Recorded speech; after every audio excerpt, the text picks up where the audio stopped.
सलाम, नमस्ते, आदाब। आप जुड़े हैं पसमादा डेमोक्रेसी से। और आज का टॉपिक है मुस्लिम युवा और अपनी क़यादत की सनक। ये अपनी क़यादत की सनक क्या है और मुस्लिम युवा किस तरीके से इसके इसके लिए पागलपन दिखा रहे हैं। इसका अगर हम हिस्टोरिकल बैकग्राउंड देखें तो जैसे भारत में जब अंग्रेज यहाँ पे जब आए और धीरे धीरे लोकतंत्र की बात यहाँ पे आ गई, तो उसके बाद लोकतंत्र में ये महसूस किया जाने लगा कि अब संख्या माने रख रही है। और संख्या में जब सेंसस अंग्रेजों ने शुरू कर दिया तो लोगों को समझ में आ गया कि जिसकी जितनी संख्या है उतना ही लोकतंत्र में वो मजबूत है। तो जो पसमादा पहले कौम का हिस्सा नहीं थे, वो भी धीरे धीरे कौम का हिस्सा बने रहे, क्योंकि संख्या में उनको भी गिनना था।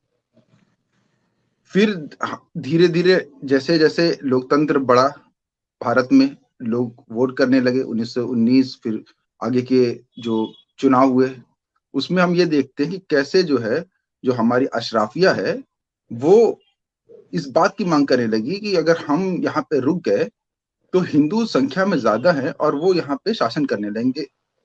और उन्होंने, उनके जो बड़े इंटेलेक्चुअल थे जैसे इकबाल और बड़े और नेता, वो लोकतंत्र के खिलाफ हो गए। उनके जो शेर भी है लोकतंत्र के खिलाफ के, कई शेर उन्होंने बोले हैं। तो उसके पीछे का जो डर था वो यही था कि अब तक जिस समुदाय पर हम शासन करते आए हैं, वो समुदाय हम पर शासन करने लगा लोकतंत्र की वजह से। जिन्ना और मौलाना आजाद में जो अंतर था वो यही था कि मौलाना आजाद कह रहे थे कि हम सेकुलर इंडिया बना के मुस्लिम के जो हित है उनको सुरक्षित कर सकते हैं, जबकि जिन्ना ये कह रहे थे अब हमको अलग मुस्लिम राष्ट्र ही बनाना होगा। अपनी क्यादत के नाम पर उन्होंने पूरे राष्ट्र की ही मांग कर दी। और जैसे जॉन एलिया का मशहूर एक फिक्रा है कि बोलते हैं कि पाकिस्तान जो है वो अलीगढ़ के युवाओं की शरारत थी। मतलब अब हम वो शरारत बोले, हम सनक ही बोल रहे हैं, सनक थी।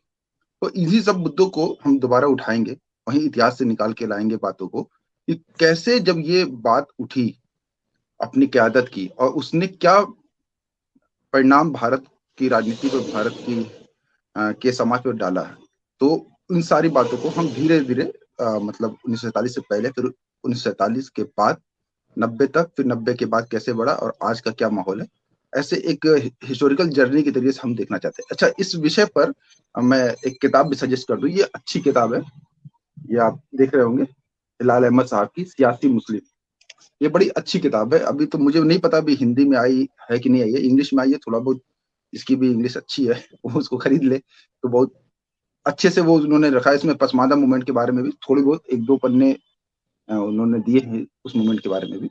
तो वकार भाई, ये तो मैंने जी जी। इंट्रोडक्शन में बता दिया कि किस तरीके से हमें आगे बढ़ना है। और जो भी सुन रहे हैं वो अपना सवाल नीचे लिखते रहे, जो भी सवाल है तो उनके सवाल को हम लेते रहेंगे। जैसे जैसे हमारे एक एक टॉपिक खत्म होता रहेगा हम उनके सवाल ले लेंगे। तो पहले तो वकार भाई, क्योंकि ये टॉपिक आप ही का है, आपने बोला था कि ये टॉपिक दिया जाए कि मुस्लिम युवाओं की जो सनक है, तो पहले तो ये सनक वाली बात थोड़ा सा एक समझा दीजिए कि क्या है। क्योंकि इसके इस शब्द पर थोड़ा सा लोगों ने एतराज किया था कि ये शब्द आपको नहीं लगाना था कि सनक।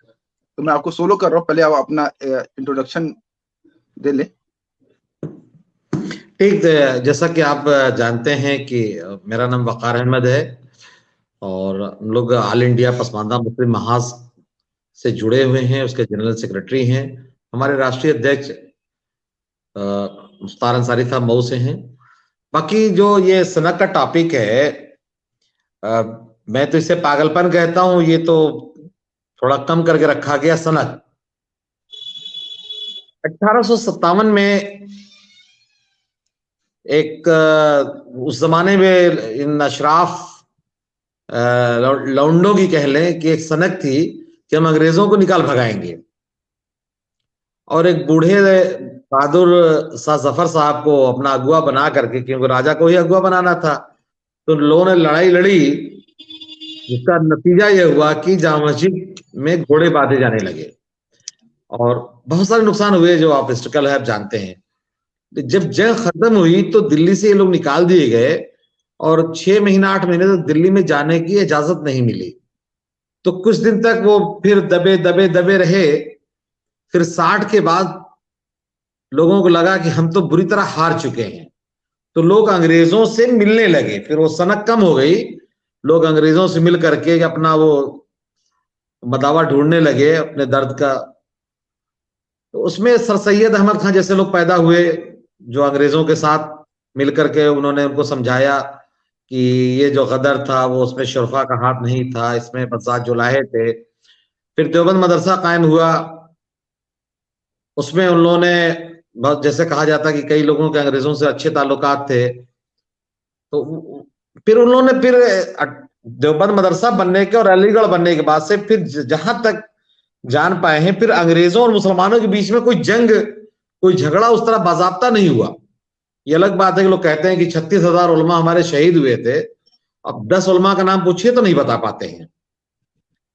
बड़ी मुश्किल से लोगों ने एक मौलवी बाकिर साहब का नाम लिया, जो एज ए मौलवी ना होकर के वो एज ए जर्नलिस्ट थे और कुछ कम्युनिस्ट से प्रभावित थे, वो जिन्हें पत्रकारिता के चलते तोप छुड़ा दिया गया था। बाकी उलमा के बारे में सुनने में नहीं आता, और देवबंद जब से बना है तब से तो कोई फांसी नहीं हुई।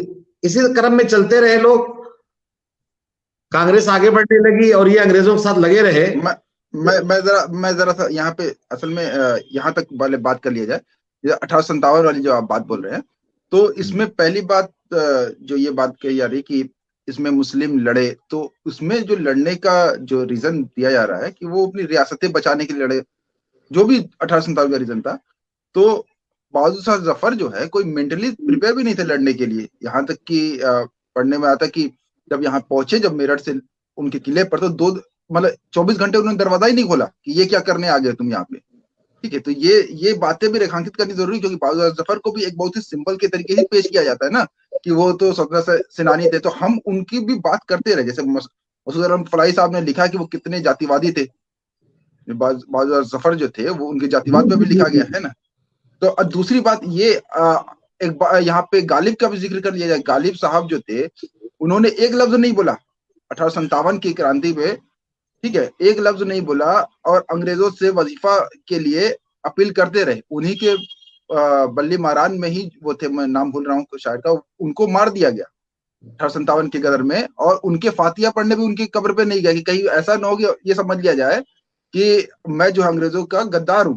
तो ये सारे अशराफ जो उनके साथ खड़े थे, जिन अंग्रेजों ने मस्जिदों पर, जैसा हमने कहा कि घोड़े बांधने लगे, और उनके साथ खड़े थे, और वो सारे आज जो है अशराफ सिंबल्स हैं, है ना। वो महान शायर हैं, तो महान समाज सुधारक है, ठीक है। और अगर आज जो पसमादा मुसलमान या पसमादा लीडरशिप अगर भाजपा से बात करने की सोच ले, तो वो सब गद्दार हो जाएंगे। और जिन अंग्रेजों ने मस्जिदों पे घोड़े बांध दिए और इन्हीं के साथ 36,000 उलमाओं को कत्ल कर दिया, हर इस पे भी हम आएंगे। मैं चाह रहा हूँ ना, एक एक सेक्शन पे जो सवाल आ रहे हैं उसको कर दिया। जैसे कि अख्तर हुसैन साहब ने पूछा था कि लाल किला जफर सरेंडर कर दिया था, ये सब तो वो बात हो गई है, ठीक है। तो ठीक है, अब 1857 तक की बात हो गई, अब उसके आगे बताइए।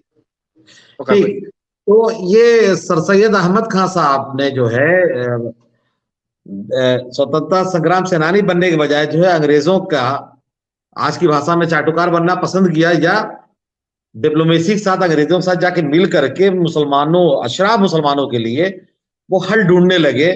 और पसमानदाओं के अंगूठे की कीमत पे उन्होंने, अंगूठे और गर्दन की कीमत पे उन्होंने मना लिया अंग्रेजों को कि पसमानदाओं के, खासतौर से बुनकरों के अंगूठे काटे गए, उनकी गर्दनें काटी गई। और इन्होंने बताया कि हम तो थे ही नहीं, यही लोग थे। और ये फौज में और जगह जगह ये लोग शामिल होने लगे। तो जो एक कहा जाता है कि, यानी मार्क्सिस्ट थे विल्फ्रेड कांटवेल स्मिथ, उनकी किताब में वो लिखते हैं कि सर सैयद ने ये लिखा that back in 1858 he had chid the British for not forestalling the mutiny by playing the old game of divide and rule. चिड का मतलब है यानी उनको इरिटेट किया, उनको तनकीद की कि आपने डिवाइड एंड रूल पॉलिसी क्यों नहीं की.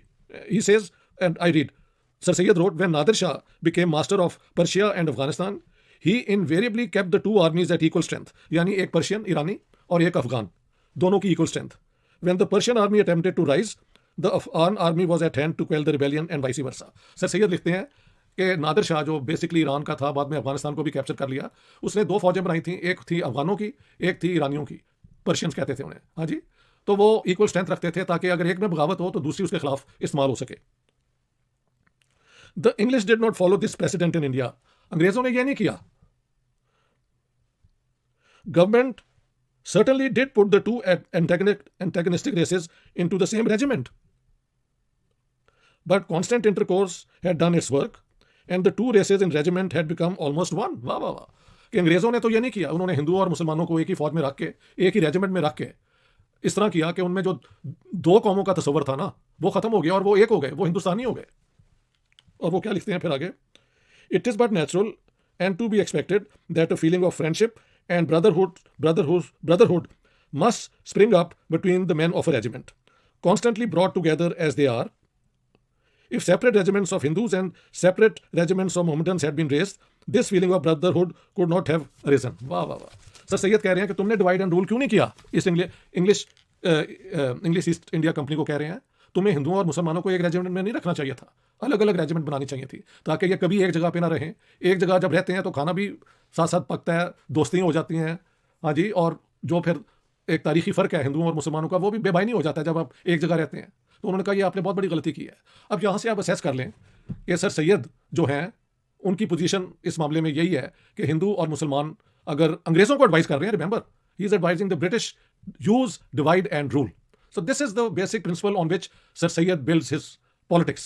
We'll come to his educational reforms and so on and so forth. तो टू नेशन थ्योरी, इसके बाद फॉलो अप क्या होता है कि इंडियन जब वो कहते हैं मुसलमानों को कि तुम अंग्रेज़ों के साथ मिलके अपने मफाद का अपने इंटरेस्ट को परसू करो, हिंदुओं के साथ मत मिलो, अंग्रेज़ों के साथ मिलो. इसके लिए उन्होंने बहुत किताबें भी लिखी जिसमें कोशिश की कि बाइबल और कुरान की सिमिलैरिटीज़ बहुत ज़्यादा है और जो फ़र्क हैं वो इंटरप्रिटेशन के हैं.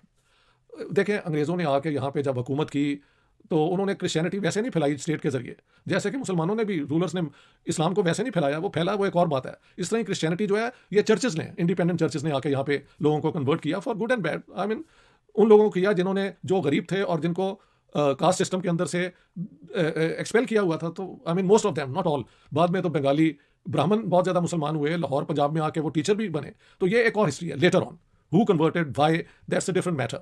लेकिन सर सैयद ने कहा कि हमें मुसलमानों को अंग्रेज़ों का साथ देना चाहिए. जब इंडियन नेशनल कांग्रेस बनी तो उन्होंने उसको अपोज किया और मुसलमानों को कहा इससे दूर रहो, क्योंकि कांग्रेस बनी तो लॉयलिस्ट थी, लेकिन इट सून स्टार्टेड डिमांडिंग कि आप इंडियंस को ज़्यादा से ज़्यादा जॉब्स दें, इंपॉर्टेंट की पोजीशंस दें, जो कि अंग्रेज हुकूमत नहीं थी देना चाहती. बन तो गई थी कांग्रेस पार्टी, लिबरल जो उनके थे ब्यूरोक्रेट्स, ये उनका आइडिया था. जो कंजर्वेटिव एस्टेब्लिशमेंट थी British, they were dead against any representation to Indians. उनका ख्याल था इंडियंस फिट ही नहीं है कि वो रिस्पॉन्सिबल गवर्नमेंट कभी बना सके, तो they should be taken care of by the British, simple as that. Congress ने दलित से बदतर बना दिया मुसलमानों को. तो उस जमाने में एक कमीशन आया था, हंटर कमीशन. जी. उसने बताया कि मुसलमान बहुत ज्यादा पिछड़ चुके हैं. मैंने उसमें जो जनरल मुस्लिम थे उनके बारे में भी था, ये बहुत ज्यादा पीछे जा चुके हैं. तो फिर अंग्रेज हंटर कमीशन जो है बंगाल के मुसलमानों पर फोकस था, यूपी के मुसलमानों पर फोकस नहीं था. ये भी एक बात कह दी जाए. हाँ, क्योंकि बंगाल में ज्यादातर कन्वर्टेड मुसलमान थे, वो दलित से कन्वर्टेड पसमानदा मुसलमान थे वो लोग. जी. तो उनके ऊपर खैर उस रिपोर्ट के आने के बाद वहां ये हुआ कि ये इनकी हालत बहुत खराब, हिंदू बहुत मजबूत हो गए हैं. तो बैलेंस बनाने के लिए अंग्रेजों ने मुसलमानों पे अपर हैंड दे दिया कि अब मुसलमानों के साथ थोड़ी वो चापलूसी करने लगे या उनका ज्यादा ख्याल रखने लगे हिंदुओं के मुकाबले. तो उसमें सर सैयद ने उसका काफी फायदा उठाया और दूसरे मुसलमान जो जनरल थे उन्होंने फायदा उठाया. और सर सैयद साहब ने जो मना किया कि कांग्रेस में मत जाओ, ये देशद्रोही है, तो आज भी मुसलमान उनकी बात को मानते हुए कांग्रेस से परहेज करता है. जी, अब मैं यहाँ पे एक सवाल ले लेता हूँ आशीष सिंह तोमर साहब का. वो ये पूछ रहे हैं कि सर सैयद के पास ऑप्शन और क्या था 1857 के बाद, please help me to answer this question. मतलब वो कह रहे हैं कि अब वही ऑप्शन था. जैसे ये अशराफ का जो तर्क है वो लगातार यही तर्क करते हैं कि ऑप्शन क्या था सर सैयद के पास, औरतों को नहीं घुसने दिया तो ऑप्शन क्या था उनके पास, उस टाइम का माहौल ही ऐसा था. तो ये वाला तर्क बड़ा मजबूत तर्क है. यही तर्क वो सावरकर के लिए नहीं करते हैं कि ऑप्शन क्या था. सावरकर भी तो जंग आजादी में आगे थे, और वहां पर जब देखे कि मुस्लिम लीग आगे बढ़ रही है तो उन्होंने भी वही, जैसे मुस्लिम लीग आगे बढ़े उस तरह उन्होंने भी अपने जो है पैतरा अपनाया. तो लेकिन सावरकर इस मामले में बुरे हो जाएंगे, लेकिन सर सैयद के पास हमेशा ऑप्शन रहेगा ये बोले जाने का कि ऑप्शन क्या था, 1857 में तो क्रांति हो गई थी। तो इसका आंसर करिए थोड़ा सा, मैं आपको देखिए फॉलो करता ऑप्शन इतना खुले होते हैं बहुत सारे। जैसे उस जमाने की 600 रियासतें, जो कहा जाता है कि आजादी के बाद भी 600 रियासतें थी, जिसमें हैदराबाद जैसी बड़ी रियासत भी मौजूद थी। वो चाहते तो अंग्रेजों से डायरेक्ट चाटुकारिता ना करके जाकर निजाम हैदराबाद के साथ हो लेते, जूनागढ़ के साथ चले जाते, रियासत रामपुर के साथ चले जाते, राजस्थान में राजपूतों के साथ शरण में भी जा सकते थे। लेकिन वो खून इब्राहिमी का मामला था वहां, कि उनका खून इनका खून एक था। वो भी खून इब्राहिम वाले थे, ये भी खून इब्राहिम वाले थे। वहां पे उनकी जातीय एकता हो गई थी, ऑप्शन तो बहुत थे। अब उसके बाद ये जो है, इन्होंने एक ऑप्शन तलाश किया, और ये फिर इंतकाल कर जाते हैं ये, और यूनिवर्सिटी नहीं बना पाते हैं। तो 1906 में जाकर के कांग्रेस के मुखालफत में ये सनक वाले लोगों ने एक मुस्लिम लीग बनाया, और वो सिर्फ मुसलमानों की बात करने लगे। उस जमाने में जब 30% की आबादी थी, 27 से 30% की आबादी थी, और भारत में बहुत सारे वंचित और दलित कमजोर तबके थे, उनके साथ मिला के बात हो सकती थी। या जो लोग कांग्रेस से सेटिस्फाई नहीं थे उनके साथ मिल सकते थे। लेकिन उन्होंने पहले ही दिन से बना दिया मुस्लिम लीग, और फिर बंगाल का बंटवारा कराते हैं अंग्रेजों के साथ मिलकर, जो भी ये चलता रहा। ये हमेशा कांग्रेस से अलग अपनी सियासत, अपना डंडा, अपने झंडे की सनक चलती रही है। चलते चलाते जिन्ना जैसा, जिसको सेकुलर कहा सरोजिनी नायडू ने, वो सेकुलर भी चला आया इस सनक का शिकार होकर के। फिर उसी सनक ने 1947 में लाखों लोगों को कटवाया, और जो नफरतें फैली, जो आज तक वो नफरत खत्म नहीं हो पा रही है। तो ये जो सनक है, ये तो आजादी के पहले की सनक थी, लौंडों की, जिसके बारे में जैसा कि आपने कहा अभी बोला कि जॉन एलिया। जॉन एलिया ने जो कहा था कि अलीगढ़ के लौंडों की शरारत थी, जो जुमला था उनका, ये अलीगढ़ के लौंडों की शरारत थी। और ये सच्चाई है कि उन्होंने 7 पाकिस्तान का नक्शा बनाया था, एक साउथ वाला, एक इधर वाला, एक उधर वाला। हाँ, वही पाकिस्तान के एक एक शब्द का मतलब था ना, पी से पंजाब, ठीक है, इस तरीके से उन्होंने अलग किया था। नहीं, वो तो एक था, कुछ जी जी। अलग अलग, दक्षिणी पाकिस्तान, ये पाकिस्तान, मतलब 7 इलाके थे। ये बेचारे आज के भी हिंदू में जो बेचारे नहीं समझ पाते हैं, वो समझते हैं कि लग रहा है कि पाकिस्तान का बंटवारा हो गया, सारे मुसलमानों को, जो एक्सट्रीमिस्ट हैं, इनको चले जाना चाहिए। वो अलीगढ़ के लौंडों से मिले तो बताएंगे कि हमने तो 7 पाकिस्तान का नक्शा दिया था, हमारी तो बात ही नहीं मानी गई। अच्छा, यहाँ पर बात नोट कर दी जाए कि सर सैयद साहब ने कोई मुसलमानों के लिए नहीं किया था अंग्रेजों से समझौता, वो अपने जाति हित के लिए किया था। वो तो पसमानदा मुसलमानों को अपने अपने यहाँ घुसने नहीं दे रहे थे। तो मैं बता रहा हूँ, वो खून इब्राहिम की बात करते, तो पठानों की बात भी नहीं करते थे वो। अच्छा अच्छा। हाँ, वो पठानों के लिए भी उनके पास कोई जगह नहीं थी। जो इंडियन, हाँ, ये अलग बात है, पहुंचने कोई पहुंच जाए, लेकिन उनका जो मेन टारगेट था खून इब्राहिम। खून इब्राहिम में यहूदी, ईसाई, और जो अरब माइग्रेंट थे, सैयद, शेख, बस यही इनके थे। पठान उर्दू नहीं बोल पाता था, पठान शेरवानियां अच्छी नहीं पहन पाता था, तो ये पठानों की भी बड़ी दिक्कत उठानी पड़ी वहां पे। और अच्छा पठानों, वकार भाई, ऐसे देखा जाए तो हम बोलते हैं अशराफ 15% है और पसमादा 85%। अब 15% अशराफ में भी उन्होंने जो है पठानों को अलग कर दिया, फिर अपनी औरतों को अलग कर दिया। तो ले दे के 5-6% इन सैयद शेख मर्दों के लिए वो पूरे मुस्लिम समाज के समाज सुधारक हो गए, ठीक है, और उनकी उनकी मूर्तियां बन गई, और वो सबसे बड़े जो है बाबाए कौम बन गए, वो 6% मर्दों के लिए, अशराफ मर्दों के लिए। यही हुआ ना फिर मतलब। जी जी जी जी, 6% भी नहीं, जो जो सुपर एलीट क्लास जो कहा जाता है, सुपर एलीट क्लास, आज के जमाने में मोटे मोटे समझे जो मर्सिडीज और बीएमडब्ल्यू चलता है, उस जमाने में क्लास था, अब ये उनके लिए काम कर रहे थे। जी। अच्छा, मैं यहाँ पे एक बात और जोड़ता चलूं, असल ये सेक्शन खत्म हो जाए। इसने मसावात की जंग जो अली अनवर साहब ने लिखा है, तो उन्होंने लिखा कि ये जो सनक की बात आप कर रहे हैं कि ये अलीगढ़ के जो लड़के थे उनकी जो शरारत थी, जॉन एलिया वाले शब्द, तो वो कह रहे हैं कि ये अलीगढ़ एक गांव में पहुंचे, उस किताब में लिख रहे हैं, वो एक गांव में पहुंचे और असर की नमाज के बाद निकल के मस्जिद नापने लगे इंची टेप लेके। तो लोग गांव वाले पूछे कि भाई क्यों नाप रहे हो, कर कि ये जो आजादी की बात हुई इसको ढा दिया जाएगा, तो इसी नाप की हम पाकिस्तान में बनाएंगे, तो अगर तुम लोग यहाँ पे रहे तब तो तुम्हें मस्जिद वस्जिद नहीं मिलेगी।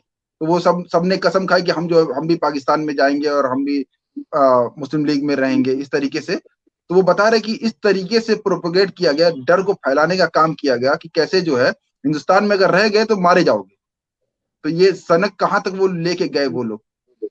जी देखिए, वो उस सनक को उस वक्त भी कि यहाँ रहेंगे तो सारे लोग हिंदू बना लिए जाएंगे, यहाँ जो रहने वाले लोग होंगे उनके साथ ये असर होगा वो असर होगा, उनकी औरतों की इज्जत महफूज नहीं रहेगी, उनकी बेटियां नहीं बचेंगी। तो वो तो डर का एक बड़ा माहौल क्रिएट किया था। लेकिन उसमें पसमानदा लोगों ने जो है मोमिन कॉन्फ्रेंस के बैनर तले, दूसरे जमातुल हवारीन, जमातुल कुरैश, इस तरह के बहुत सारे बैनर थे जिनको देश से लगाव था। हमको तो देश से भी लगाव नहीं है, हमको तो अपने गांव से लगाव होता है इतना ज्यादा कि हमारे लिए देश बड़ी जगह हो जाती है। हम लोग जब बंबई जाते हैं तो वहां से वापस आते हैं, कहते मुल्क जा रहे हैं। तो हमको अपने गांव से, अपनी धरती से इतना प्यार होता है कि हम दूसरे गांव जाने में लोग ऊपर बंसु कहते हैं। तो हम यहां से छोड़ के नहीं गए और हमने बंटवारे का विरोध किया।